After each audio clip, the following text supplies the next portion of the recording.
नमस्कार एंड जय हिंद साथियों। स्टडी इंक्रीज में आपका स्वागत है। दोस्तों PYQ का सीरीज को स्टार्ट करते हुए हम लोग आज मैथ्स को देखेंगे। ठीक है, मैथ्स पेडागोजी को देखेंगे। उसके बाद मैथ्स का जो किस तरह से सवाल आएगा उसके बारे में जानेंगे। तो दोस्तों वीडियो में देर ना करते हुए क्वेश्चन पे सीधे चलते हैं।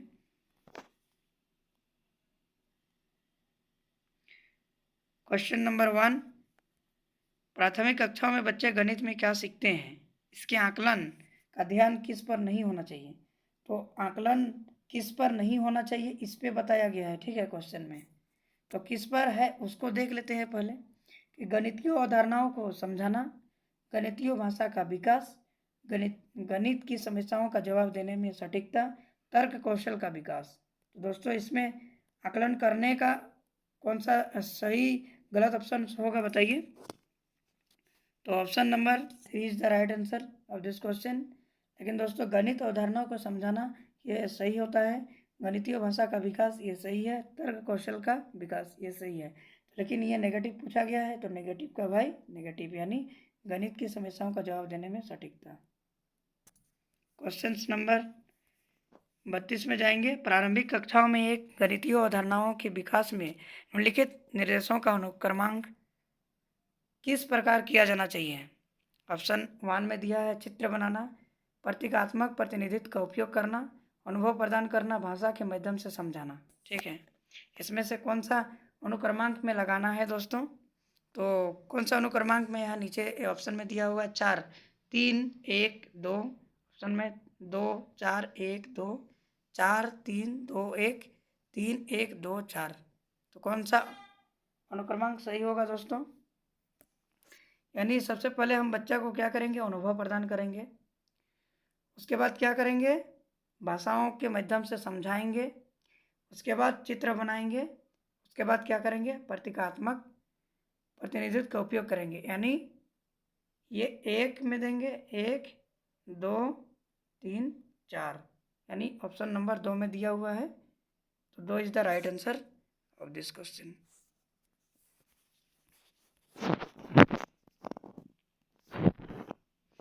एक बच्चे ने नीचे दिखाए अनुसार 2 संख्याएं घटाई है। इसमें क्या किया है, 3 और 7 है, 8 और 2 है। तो इसमें क्या किया है, 7 में 3 घटा दिया है 4 कर दिया, 8 में 2 किया है 64। इन निम्नलिखित में से कौन सा कथन बच्चे के घटाव सीखने का बोध कराता है। तो घटाव सीखने का क्या बोध कराता है दोस्तों, बच्चे को घटाव की प्रक्रिया में स्थानीय मान के बारे में गलत धारणाएं।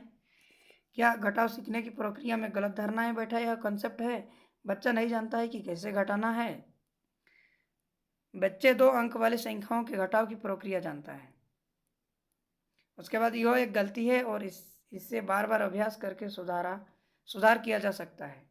तो कौन सा सही होगा बताइए। ऑप्शन नंबर 33 का क्या बोध करा रहा है दोस्तों।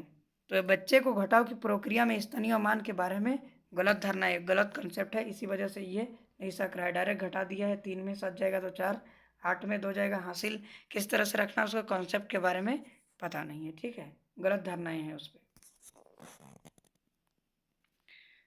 क्वेश्चन नंबर 34 में अधिगम यानी सीखना और आकलन यानी असेसमेंट के चक्र में निम्नलिखित चरणों को क्रम में व्यवस्थित कीजिए। तो इसको चरण में व्यवस्थित करना है दोस्तों। ऑप्शन 1 में क्या दिया हुआ है, शिक्षण अधिगम के साथ एकीकृत आकलन करना है, मैंने इंटीग्रेटेड करना है बोला है। शिक्षण अधिगम और आकलन की योजना बनाना और उसका संगठन करना, प्रगति रिपोर्ट का विकास, बच्चों के अधिगम और प्रगति की प्रतिपुष्टि की रिपोर्टिंग और उसका संचार। तो कौन सा सही होगा दोस्तों। ऑप्शन नंबर 1 में दिया है 2 1 3 4, 1 2 4 3, 4 1 2 3, 2 4 1 3। तो कौन सा सही होगा बताइए। तो देखिए दोस्तों, सबसे पहले हम लोग क्या करेंगे, शिक्षण अधिगम के साथ एकीकृत करेंगे। ठीक है, शिक्षण अधिगम के साथ एकीकृत करेंगे। सबसे पहले क्या करेंगे दोस्तों, शिक्षण अधिगम और आकलन की योजना बनाएंगे और उसका संगठन करेंगे। उसके बाद क्या करेंगे, शिक्षण अधिगम के साथ एकीकृत आकलन करेंगे। उसके बाद प्रगति रिपोर्ट का विकास का विकास करेंगे और बच्चों के अधिगम और प्रगति की प्रतिपुष्टि की रिपोर्टिंग और उसका संचार करेंगे। तो option number 1 is the right answer of this question.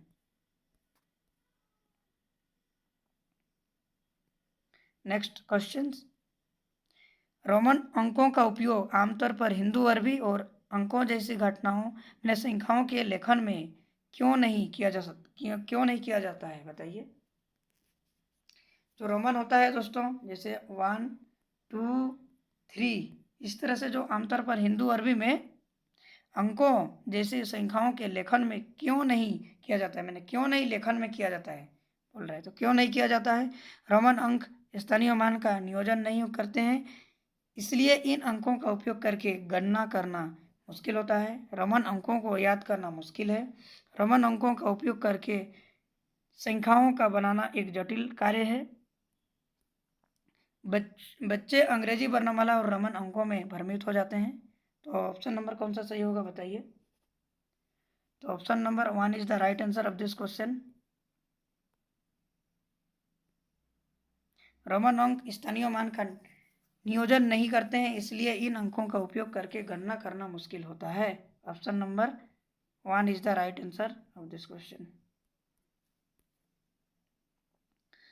Next question, एक शिक्षक अपनी कक्षा में बच्चों को उनके परिवेश में मौजूद वस्तुओं के भौतिक गुणों को अपने शब्द में समझाने के लिए प्रोत्साहित करता है। एक शिक्षक है जो कक्षा में बच्चों को उस परिवेश में मौजूद वस्तुओं के भौतिक गुणों का, उसका जो क्वांटिटी है, उसके जो भौतिक गुण है, धर्म है, अपने शब्द में समझाने के लिए प्रोत्साहित करता है। ठीक है, तो अपने छात्रों के साथ ऐसी गतिविधि करने के पीछे शिक्षक का सबसे उचित उद्देश्य क्या होना चाहिए, क्या है, बताइए। ऑप्शन नंबर 1 में बोल रहा है, यह एक बहुत ही रोचक गतिविधि है जिसे आकार की अवधारणा को पुनः देखने के लिए खाली समय में किया जा सकता है। बच्चे अपनी भाषा में वस्तुओं को समझाने का आनंद लेते हैं, जैसे कि वे डम्ब शर्ट्स सीखने का आनंद लेते हैं। यह बच्चे को अनौपचारिक रूप से किसी वस्तु के भौतिक गुणों का निरीक्षण करने का अवसर देता है, जो आकारों के बारे में उनकी समझ को गहन बनाता है। तो ऑप्शन नंबर कौन सा सही होगा, बताइए। उसको प्रॉपर्टी, उनके गुणधर्मों के बारे में शब्द को समझाने के लिए कौन सा सटीक गतिविधि होगा, तो कौन सा गतिविधि सही होगा दोस्तों, ऑप्शन नंबर 3 होगा। देखिए इसमें क्या बोला, यह बच्चों को अनौपचारिक रूप से किसी वस्तु के भौतिक गुण का निरीक्षण करने का अवसर देता है और आकारों के बारे में उनकी समझ का गहन बनाता है। ठीक है, option number 3 is the right answer of this question.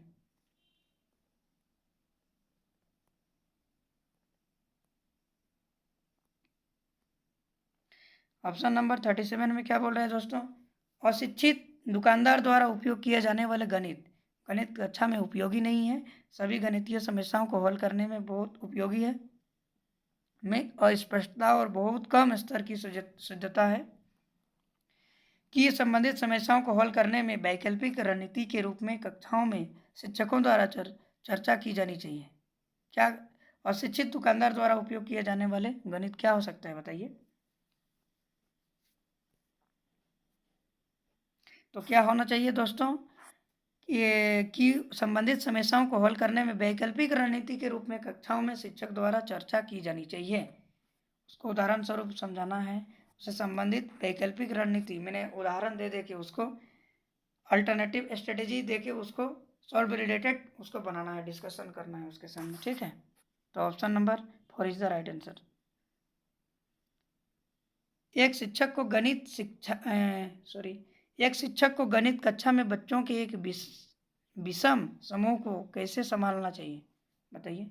एक अलग विषम है, यानी वो अलग है सबसे, तो उसको कैसे संभालेंगे। ठीक है, एक ही क्षमता वाले बच्चों को एक साथ समूहित रखकर उनकी क्षमताओं का अनुसार प्रश्न देकर, एक ही कक्षा में सभी बच्चों को एक साथ समूहित रखकर, अलग अलग क्षमताओं वाले बच्चों को एक साथ समूहित रखकर ताकि वे एक दूसरे को सीख सकें, कम क्षमता वाले बच्चों के अनुसार कक्षा में प्रश्न हल करके और उच्च कक्षाओं में बच्चों को जटिल प्रश्न कार्य गृह कार्य के रूप में देकर। तो कौन सा सही ऑप्शन होगा दोस्तों, देख रहे हैं। ऑप्शन नंबर 1 बोल रहा है कि एक ही क्षमता वाले बच्चों को एक साथ समूहित रखकर क्षमता वाले नहीं होना चाहिए दोस्तों, ये तो नेगेटिव हो रहा है। एक ही कक्षा में मैंने समावेशी शिक्षण by the grouping all childrens together in the same classes, मैंने सभी बच्चों को एक साथ समूहित करके उसको सिखाना चाहिए ना दोस्तों। तो क्या होगा दोस्तों इसका सही आंसर, हमें क्या सही प्राप्त हो रहा है बताइए। इसको अलग अलग क्षमता वाले बच्चों को एक साथ समूहित रखकर ताकि वो एक दूसरे को सीख सके। समूह को कैसे संभालना चाहिए, तो कैसे संभालना चाहिए, तो option number 3 is the right answer of this question. अलग अलग क्षमता वाले बच्चों को एक साथ समूहित रखकर ताकि वे एक दूसरे को सीख सके। 39 गणित में सीखने के प्रतिफल इसलिए विकसित किए गए हैं ताकि गणना के लिए बच्चों को लघु विधियां बताई जाए, विभिन्न शैक्षणिक सर्वेक्षण में बच्चों की उपलब्धि बढ़ाई जाए, बच्चों द्वारा हासिल की जाने वाली कक्षावार दक्षता और कौशल को परिभाषित किया जाए, वर्ष की अंत परीक्षाओं के लिए बच्चों को तैयार किया जाए। तो कौन सा ऑप्शन सही होगा 39 का, तो कौन सा सही होगा दोस्तों, 3 is the right answer of this question. बच्चों को क्या करना चाहिए, हासिल की जाने वाली कक्षावार दक्षता यानी कि टू डिफाइन क्लास वाइज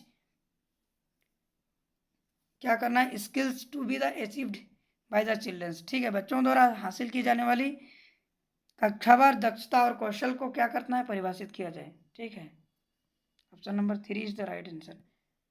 अब 40 का क्या होगा बताइए। निम्नलिखित में से कक्षा में हो रहा कौन सा कार्य एक गतिविधि है। शिक्षक समझाते हैं कि प्रश्न कैसे हल करें, बच्चों द्वारा कविता के रूप में एक गिनती का वाचन, बच्चों द्वारा श्यामपट्ट से नकल करना, बच्चों का अन्वेषण में लगा, क्या होगा सही बताइए। तो निम्नलिखित कक्षा में हो रहा है गतिविधि कौन सा कार्य एक गतिविधि है।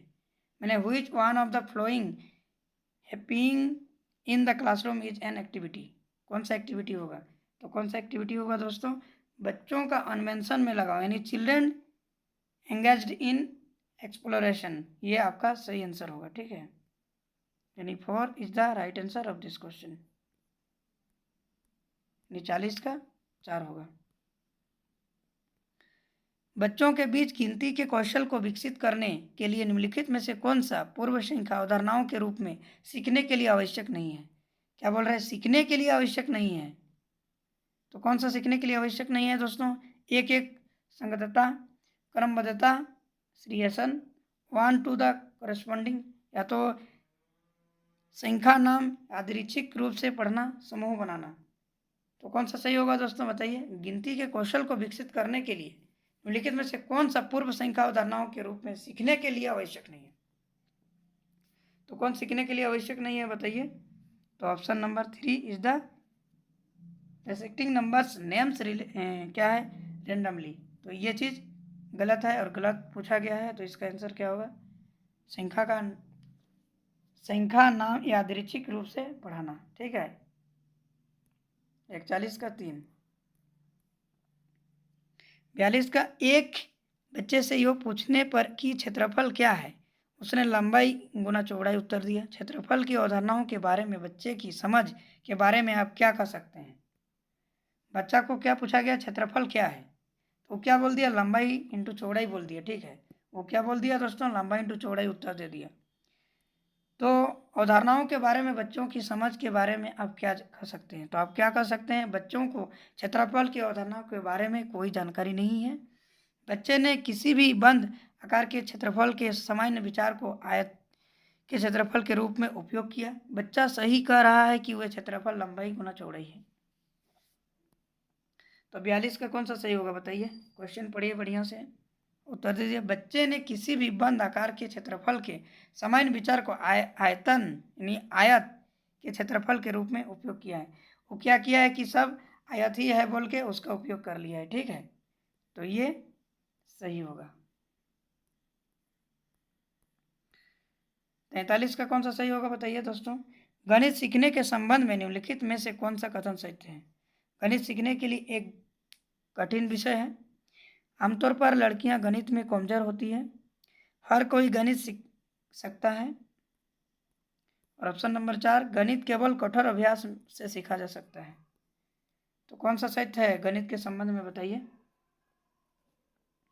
हर कोई गणित सीख सकता है, ये क्या है, सही है। बाद बाकी ये सब नेगेटिव है। गणित सीखने के लिए एक कठिन विषय कोई वैसे पढ़ने से कोई कठिन होता ही नहीं है। आमतौर पर लड़कियां कमजोर होती है, ऐसा बात है ही नहीं।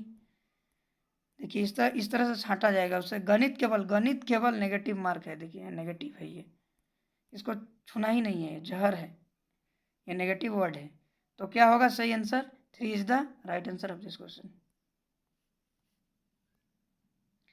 पाइथागोरस प्रमेय को सिखाने के लिए एक शिक्षक ने एक शीट वितरित की है जिस पर समकोण वाले 4 चतुर्भुज ने 4 त्रिभुजों को खींचा गया था और बच्चे को त्रिभुज की भुजाओं के बीच संबंध खोजने के लिए कहा जाता है।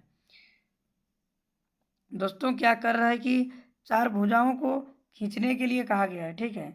4 त्रिभुजों को खींचने के लिए कहा गया था और बच्चे त्रिभुज की भुजाओं के बीच संबंध खोजने के लिए कहा जाता है। 4 त्रिभुजों को खींचा गया और त्रिभुजों की भुजाओं के संबंध के बारे में खोजने के लिए कहा गया। तो उपर्युक्त है परिस्थिति में शिक्षक ने क्या प्रयोग किया है बताइए? आगमन विधि, निगमन विधि, व्याख्यान विधि, प्रयोगशाला विधि। कौन सा प्रयोग किया है बताइए? त्रिभुज को खींचा है, उसके संबंध को मैंने रिलेशन क्या है उसके बारे में, between the sides of triangle के संबंध के बारे में बताया, खींच दिया है, उसके संबंध के बारे में बताने के लिए बोल रहे हैं। तो क्या करने के लिए बोल रहा है बताइए? तो ये क्या करने की? आगमन विधि। तो इसको क्या बोलते हैं? आगमन विधि।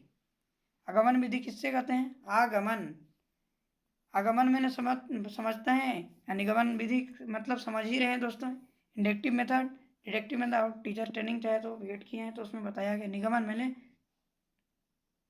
नियम से उदाहरण की ओर जाते हैं, उदाहरण से नियम की ओर जाते हैं, ठीक है। तो ये होता है, ये क्या है? नियम से उदाहरण की ओर जाते हैं और ये उदाहरण से नियम की ओर जाते हैं। तो ये कौन सा सही होगा? Option number 1 is the right answer, या 44 का 1 होगा। निम्नलिखित में से कौन सा कथन संकल्पना मानचित्र के बारे में सत्य नहीं है? मैंने इसमें दिया हुआ है संकल्पना यानी which one of the following statements is not true about concept map? तो कौन सा गलत होगा कॉन्सेप्ट मैप के संबंध में? संकल्पना मानचित्र अंत संबंधित अवधारणाओं और उन्हें जोड़ने वाले लिंक का संग्रह प्रस्तुत करते हैं। संकल्पना मानचित्र केवल शिक्षक द्वारा बनाया जाना चाहिए। संकल्पना मानचित्र प्रकृति में पदानुक्रमित है। संकल्पना मानचित्र नए शिक्षणों को पूर्व ज्ञान से जोड़ने में सहायक है। तो कौन सा सही होगा बताइए? यानी option number 2 is the right answer of this question. दोस्तों क्वेश्चन को देख लीजिए और इसको सॉल्व करने का कोशिश कीजिए और एक आपके पास एनर्जी होगा, सॉल्व करने सीखिएगा ना तो क्वेश्चन आपके पास एनर्जी आएगा, ताकत आएगा और आपको एक बल अनुभव होगा। इसीलिए PYQ को देखना बहुत ज़रूरी है ताकि एक आपको रणनीति मिल जाए कि हमको किस तरह से करना है, ठीक है। तो दोस्तों आज की वीडियो में इतना ही। Thank you.